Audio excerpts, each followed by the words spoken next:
ఈ రోజుల్లో జనరల్‌గా కామన్‌గా వచ్చే క్వెషన్స్ డే టు డే ప్రాక్టీస్‌లో జనరల్‌గా ఈ సిమెన్ రిలేటెడ్ ఇన్ఫెక్షన్స్ గురించి కూడా వస్తూ ఉంటారు. సో, జనరల్‌గా ఈ స్పెర్మ్‌లో ఇన్ఫెక్షన్స్ అంటే ఏమిటి? సో, వాటి గురించి నేను కాస్త వివరంగా చెప్పదలుచుకున్నానండి. సో, జనరల్‌గా ఈ స్పెర్మ్ రిలేటెడ్ ఇన్ఫెక్షన్స్ ఏంటి అంటే ఏదైనా స్పెర్మ్‌లో పస్ రిలీజ్ అవుతుంది. లేదంటే సిమెన్ అనాలిసిస్‌లో పస్ సెల్స్ అవి కనిపిస్తున్నాయని పానిక్ అవుతూ ఉంటారు. సో, పస్ అనేది జనరల్‌గా ఏంటంటే ఒక అమార్ఫస్ సబ్స్టెన్స్ అంటే దాంట్లో లివింగ్ సెల్స్ అంటే ఏవి ఉండవు.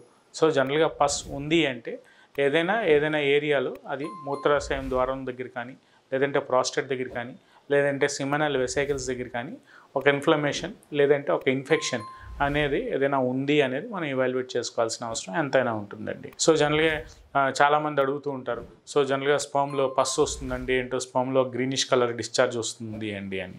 సో, జనరల్‌గా వాటి గురించి అయితే వర్రీ అవ్వాల్సిన పని ఎట్టి పరిస్థితుల్లో అవసరం లేదండి. సో, జనరల్‌గా దానికి ఒక సింపుల్ మెడిసిన్స్ ఉంటాయి. 15-30 డేస్ కోర్స్ ఉంటుంది.